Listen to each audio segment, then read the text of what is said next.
I'm very excited to introduce our next speaker, who I know personally. Seth Muncy is here. He owns Iron Republic, which is a private fitness training center in Sand City. And I'm going to tell you just a little bit about his background because I think it will pertain to a lot of the things that we've heard here.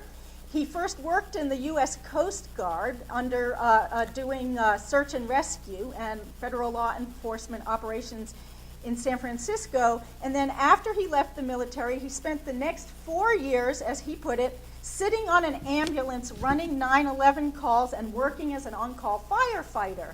And I always thought that was a physical job, but actually Seth says his physical activity level dropped immensely during that job, and he gained a ton of weight and was left with a lot of weight and other health challenges, which is hard to imagine now, but I'll believe you that it's true. And it was so bad that it prevented him from actually being able to take a professional firefighting position, which is what he wanted to do. So he got very motivated to make a lot of changes in his own life and ended up as a personal trainer and went on to earn a BS in kinesiology. He was a coach intern, is that correct? Yeah, strength and conditioning intern coach. Intern coach for the Anaheim Ducks hockey team. During the playoffs. During the playoffs. Right now they're. And then in 2013, which is around when I would have met him, he opened Iron Republic and has people work on achieving their fitness goals, both through positive behavior change and also through developing a sense of community. And I know he has a lot of other credentials and all that, which I won't list, but I got the idea to ask him to speak with us today about habits versus fitness, because one day I noticed him there at the gym reading a very scholarly looking tome on habits and the science behind habits. And I love to read regurgitated versions of books like that, you know, the popular kinds of books, but he was reading a real one and he seemed really engaged in it. Did you ever finish that? It is the Handbook of Self-Determination Research. And Handbook of Self-Determination Research. It is So takes a while. This is a librarian who's into fitness is, you know, sort of idle. So anyway, I'm pleased to introduce Seth, who's going to talk with us today about developing healthy habits for fitness and for life.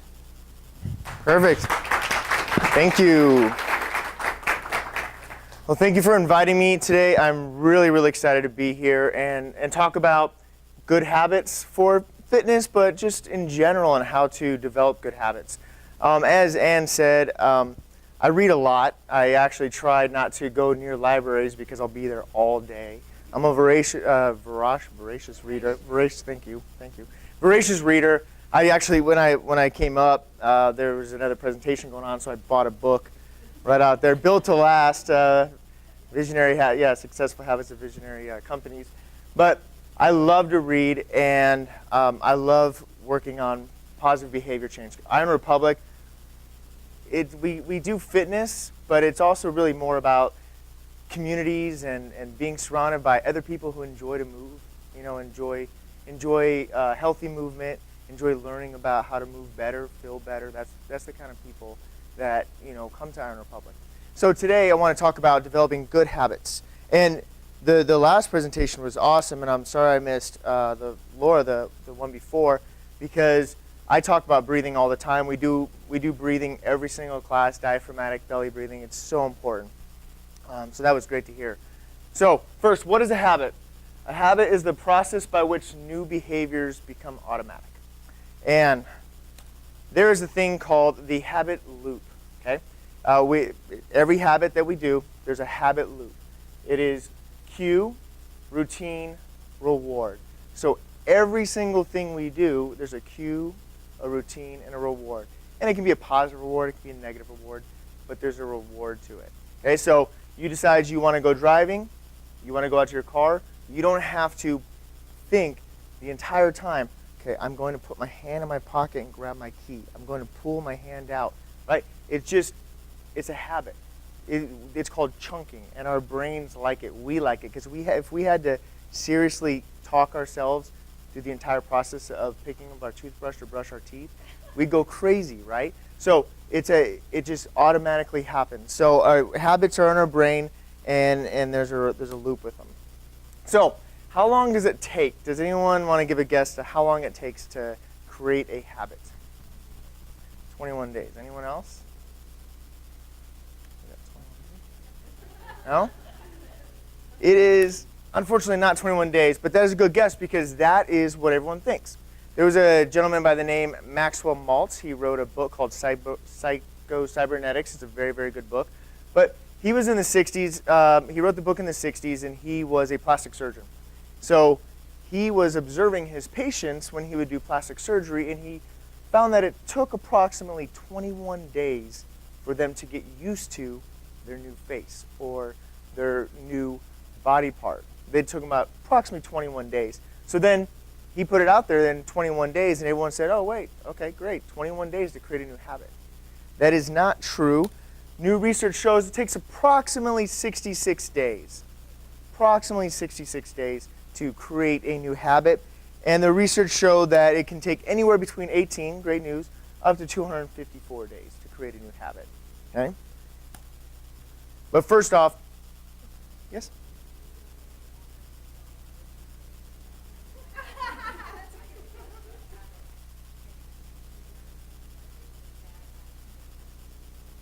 Yes, there is research behind that, and yet it can, and I'll get into it in a little bit about identity, and that plays a big part in it. But it kind of does take a little longer to create good habits than bad habits, because bad habits usually have like a desire of like, you know, food or something attached to it. It's tough to give up chocolate. All right, so first off, it starts with a goal. So everyone heard of like big, hairy, audacious goals. Has anyone heard that? BHAG. You'll hear that they talk about that. BHAG, big, hairy, audacious goals. Create these big, huge goals. Okay, outcome goals. Well, outcome goals are great. Like I want to achieve this in a year. I want to achieve this in 2 years. I want to be here in 5 years. That is great, but that's usually where it stops for most of us. We just go, okay, in 6 months I want to do this. But then we don't think about it other than in 6 months I want to arrive here, right? When in life, in work, in business, it doesn't work that way. Outcome goals are only good for direction. They're good, you have to have them, but they're good for direction. There's a thing called process goals or performance goals. Process goals are day to day. I always say in class, I'll say like Chevy, if Chevy wanted to put a new truck out in 6 months, they wouldn't just show up every day and say, and chant like, new truck, 6 months, new truck. No, right? No, they go, okay, I want to create we want a new truck in 6 months. That is an outcome. That is direction. So they're not going to go working on a car if they're trying to create a truck in 6 months, right? But now it's the process. Now it's showing up every single day and saying, okay, what are we doing today? What are we doing today? Don't worry about 6 months later. If we just focus on today, 6 months later, a new truck will roll out the doors, right? So create an outcome goal for direction, but create a process goal for what you're going to do every day. Okay? And there's a lot of science behind that on the benefits of creating process goals. So you'll see it says, focus here on these daily steps, and then you reach the goal. All right, so to create a goal, we have tons of goals, and that's great, but it can kind of overwhelm us. We want to be all types of things. We all want to do all types of things, right? But one of my friends, Coach Steve-O, he's one of the big speakers in the fitness industry in habits and behavior change. He came up with this called 5-3 first. So you don't have to do this right now. You can write down 5-3 first, but I'll tell you what you're going to do with 5-3 first later, or to do this later. So what you're going to do is you're going to take 5 goals. You're going to write down your top 5 goals. Okay? Then after that, out of those 5 goals, you're going to pick 3 of those. And then out of those 3, you're going to pick your first. So you're not giving up your other goals, right? Because we usually go, well, if we go for one goal, then we kind of can't go to any other goals, or we're not going to have time or anything, right? No, they're all still there. They're just not your first yet. They're like in your 3rd or in your 5th, right? So that's a really good way to break down your goals and find out which one is most important to you at that time. B and I were talking about right before about seasons of life. I always say, I've got a 5-year-old and a 2-year-old two daughters. The season of my life right now is I don't sleep at night. And that's okay. But if I woke up every day complaining about my lack of sleep, I would just be in a crummy mood all day long. But I go, hey, you know what? My daughters are only going to be this age for so long, and then they're not going to want to come in mommy and daddy's bed, and then I'll only have the memories. So instead of waking up every morning upset, I wake up excited that I got to have that experience, okay? So 5-3 first. Write down your top 5 goals, pick top 3 from that list, and pick one goal. Okay, so BJ Fogg, he is a professor at Stanford, and he studies all about research in behavior change and habits. And he has a tiny habit model. So you take your goal, and out of that you say you're going to take a habit. So say your goal is to drink more water. Okay, well that's great, but what are we going to do about that, right? Because if you just say I'm going to drink more water, we have to break it down lower than that. Okay, so you're going to break down your habit. It must be so small that it would feel ridiculous not to do it. So let's say I want to drink more water. Well, all I'm going to do is every day I'm going to take 1 sip of water. If you start with 1 sip, you're just going to end up drinking the entire glass, right? But if you're like, I'm going to drink an entire glass of water, I'm going to drink 8 glasses of water right away. Then we drink half a glass, we drink maybe 3 glasses, and we're like, I can't do this anymore, or we forget. But if we only say, you know what, every day I'm going to just take a sip, or I'm going to drink this much water. Even with fitness, they say, everyone thinks fitness has to be hard. We try not to make it hard. People don't show up and do things because they think that they have to just go 100 miles an hour, right? It's just showing up, just being consistent. There's a saying we have on a board in Iron Republic says, consistency is the magic pill you must swallow. So everyone wants a magic pill. The magic pill is just being consistent at anything. I've been playing the guitar for 20 years and I'm horrible because I pick it up and I play a couple chords here, a couple chords there, and I was never consistent at it. If I said, you said, how long have you been playing guitar? And I said, 20 years. You'd be like, oh, you must be like a rock god. It's like, no, I'm actually not that good at it because I'm just not consistent. And that's what I've been working on since the beginning of the year. I say I'm going to play 3 minutes a day. Because if I say I'm going to play guitar every day, and then I go, I don't have 20 minutes to play guitar right now, I'm not going to pick it up. But if I just go, I got 3 minutes to play. Before I know it, I'm playing 20 minutes in a day. Right? So it must be so small that it would feel ridiculous not to do it. And only focus on one. Okay? You got lots of time to attack a lot of goals and to create a lot of habits. Only focus on one habit at a time. And when that habit feels easy, let's say you want to drink more water. Let's say you drink one of those small little bottles. That's going to be your goal. Your habit is just drink one small little bottle. When that becomes easy, you go, okay, and I'm going to drink 2. It could be in a week. It could be 2 weeks. It could be 3 weeks, right? But just focus on one. And if you go to 3 and you're like, oh man, 3 is really hard to get down, go back to 2. Because most people go, well, I can't do 3, I'm just done. I failed. No, just go back to 2. And when that feels easy again, go to 3. Okay? So only focus on one. Anchoring. You want to anchor your habit. Okay? This is a good thing. This is from BJ Fogg as well.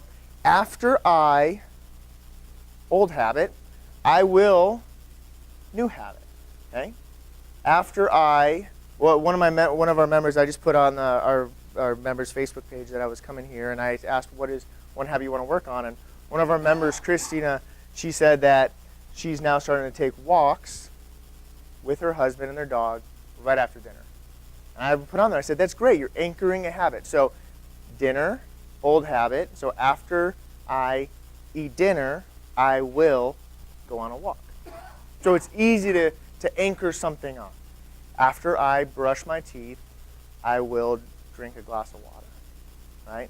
Because you're always going to brush your teeth, right? So after existing habit, I will, new behavior.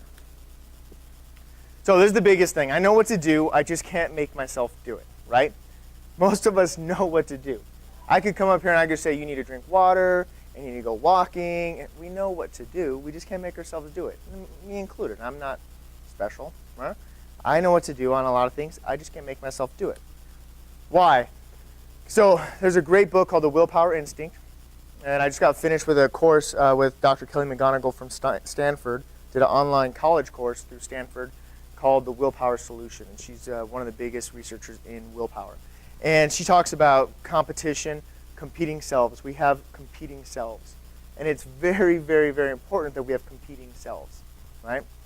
Competition is a good thing. Right here, I think I heard Corey talking about it, prefrontal cortex. Right here is our willpower. We have a willpower, won't power, and want power. So we have 3 different powers. I will power, I will do something. I won't power, I won't look at that text message while I'm driving. And I want power. I want this or I want to be this, right? So competition is a good thing. If we had no desires, we'd have a boring and meaningless life, right? We want to desire things. We want to desire things. But if we had no self-control, it's going to be a wild ride, right? So we want to be able to do something, but then we also have to have the self-control to not do something, okay? So competing selves. It starts with identity, okay? Who are we? Who do we want to be, right? Who do we want to be? What type of person do we want to be? When I was in high school, I was a high school failure. I actually graduated the lowest GPA you can actually, I graduated the lowest GPA you can actually still graduate high school from. And I actually paid for my grade through economics class.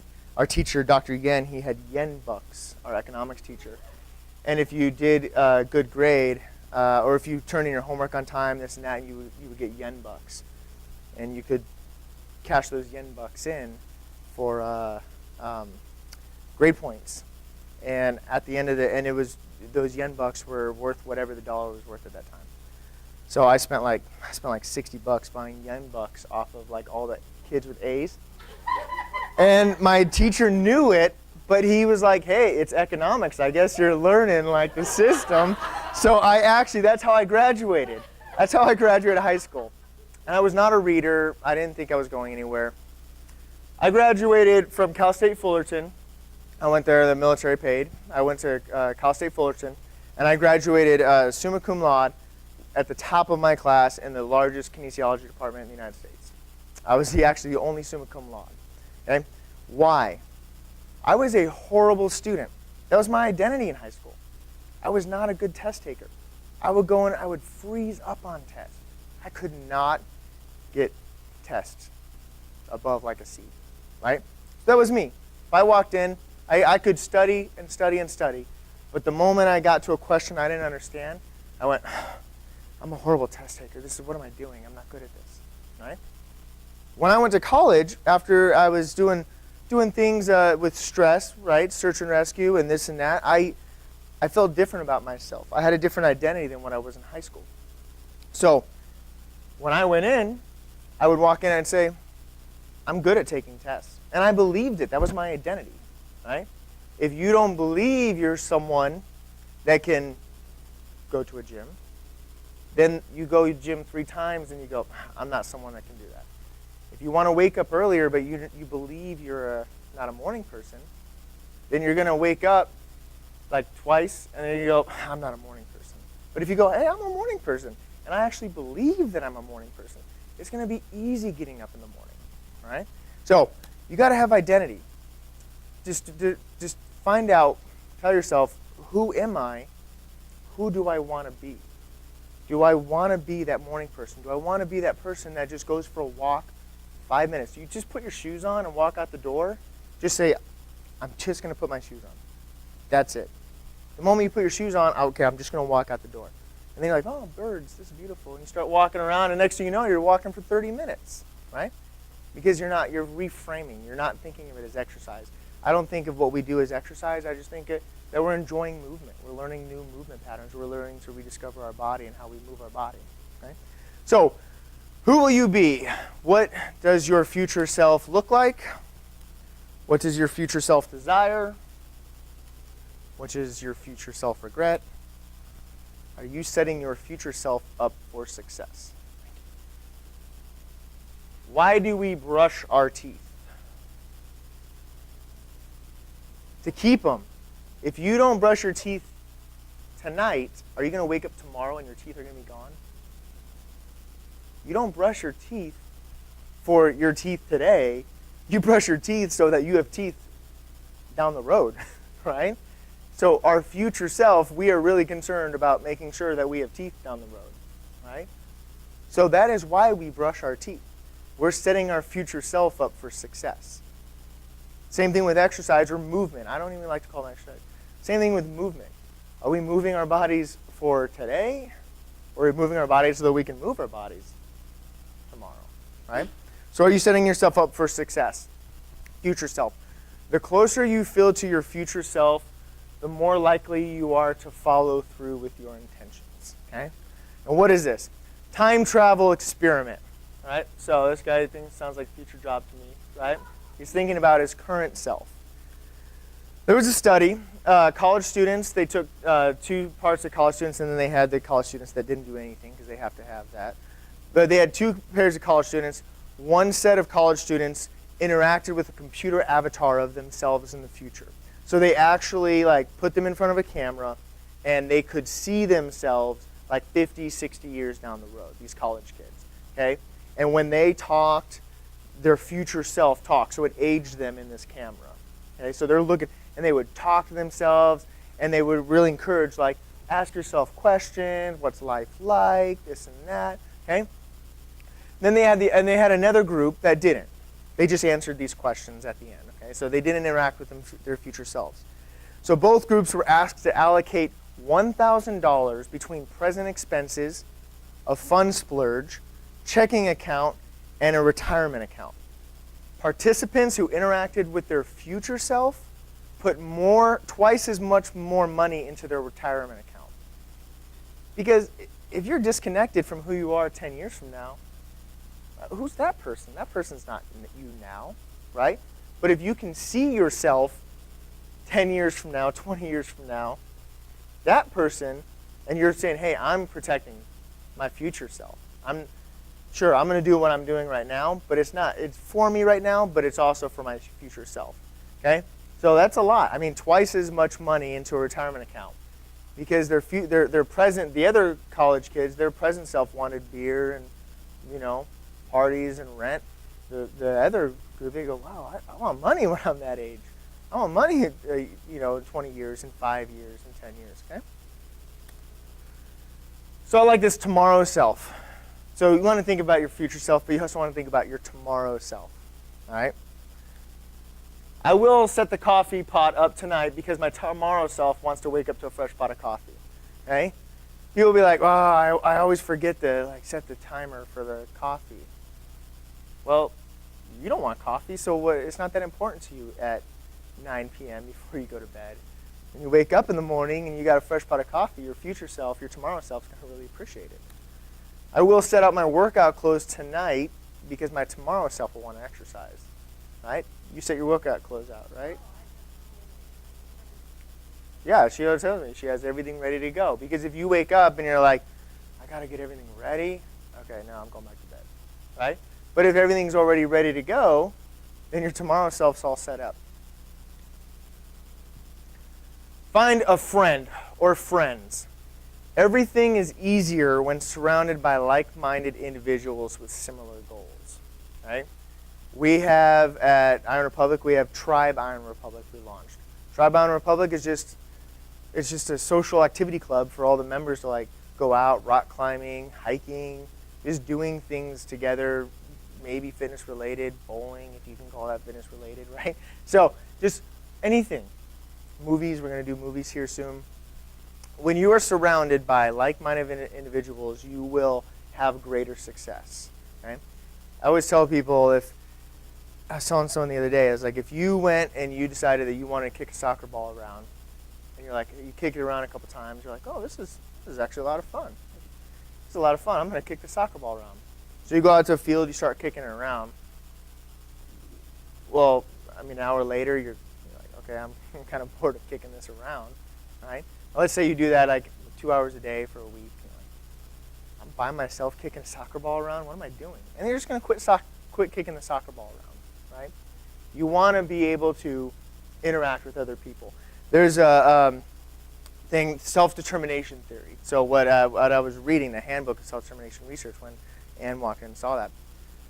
There is a thing called self-determination theory. And in this self-determination theory, there are 3 things we need to find success in things. Competence, relatedness, and autonomy. If any of those 3 are missing, then we don't really find much success. We need to feel competent at something. If that person went out and started kicking that soccer ball and they were just horrible, but they were surrounded by a whole team and the coach was awesome to them, but they just never got better, they would quit. Let's say they're really, really good at kicking a soccer ball and the coach is really awesome to them, but the team doesn't invite them out for drinks or sodas or whatever afterwards, they're going to quit. Let's say the team is taking them out, they're having fun, they're really good, and the coach is just all over that person. They're going to quit. They have there's no competence, or there's no relatedness, or there's no autonomy. Autonomy is just you feeling like you can do something. Do I overcoach you all? Do I go in there and do this, right? Because autonomy. They want to be able to learn and feel like they're competent and be able to pick up a sandbag or pick up a kettlebell or do this or do that. They look at the exercises on the board and follow along, so they're making the decisions, right? Autonomy. If you had someone and they were brand new to reading and they came to you and they said, I want to learn to read, what should I do? Should I read alone or should I join a book club? Where do you think they'll find the most success? A book club. If they're surrounded by a bunch of other people reading books, they'd be like, wow, this is actually fun. I'm going and I'm interacting with other readers. They're asking questions. I'm really committed to it. So you're going to feel more committed to that goal of reading. So this is all habits, right? Because you can just say, I'm going to drink a little bit of water, but if you're surrounded by a bunch of people who are also like-minded goals, then you're going to want to drink that water more. You're going to want to do that healthy thing more. So what happens at book club stays at book club, right? It really comes down to, so that's the end of it, it really comes down to, like I said, the autonomy, the relatedness, the competence, the self-determination theory, finding a community of like-minded individuals. It can be one person. It doesn't mean a whole group of people. It can be one person. You can hold each other accountable. Find something you enjoy doing. Break it down to the tiniest habit. So you do your 5-3 first. Okay? Find that really big goal and that season of the life that you want to do at this point. That's it. Thank you so much for having me. If you want to, you can always email me if you have any more questions about any habits or anything like that. There's our website, and that's also my phone number, and I've got cards in the back.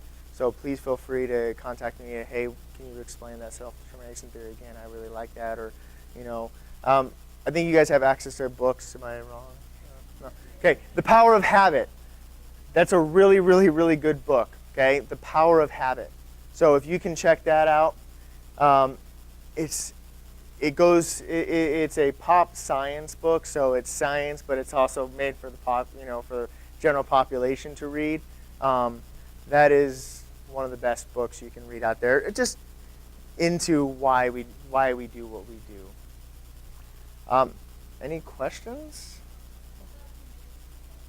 Okay, perfect. Anne is awesome. She's been there like a year and a half. Yeah, a little over a year and a half. 2. Yeah. Anne comes in and she runs the place. No, I'm just joking. Anne is awesome. We do at Iron Republic. We do rediscovering our original strength, original movement patterns, how we learn to get strong as kids. I was saying there that one, we were made to move. We weren't made to be broken. I don't feel that we're only supposed to have 30 good years of life. I'm 33, so I should be 3 years into not being able to get out of bed, right? As easy. Well, really, 33? I usually get 23. People are like, you're not 23, so thank you. And if I shave this off, I'm 18. So we weren't made to be broken. Our lives were, our bodies weren't made to be breaking down. Only have 30 good years of life, and then another 50, 60 years of consistently and constantly breaking down. It's just our bodies remember movement patterns when we were kids. When we were kids, we could fall, we could run, we could do anything and not really get hurt. And we can rediscover those original movement patterns, because movement patterns are in the brain. How kids move, we can still move like that. We just don't move like that. And if we rediscover those patterns, then we would be able to move like that. Yep. Yes.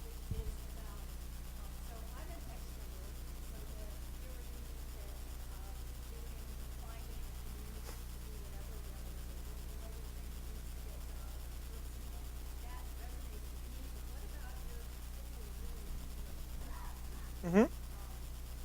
There.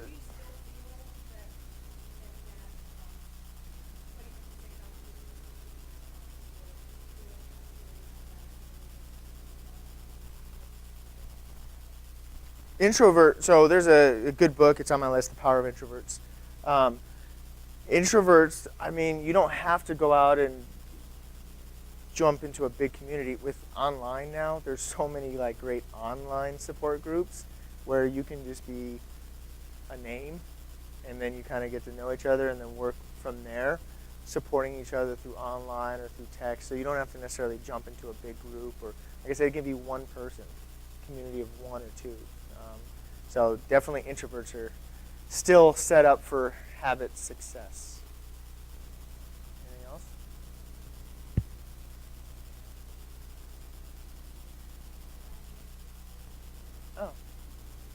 Oh, thank you. Thank you. Yeah, all right. Perfect. Well, thank you again for having me. I appreciate it. Thank you. Thank you. And are you able to stay for a few minutes if Yeah. anybody wants to ask a question? Yep. Great. Well, thank you. Thank you.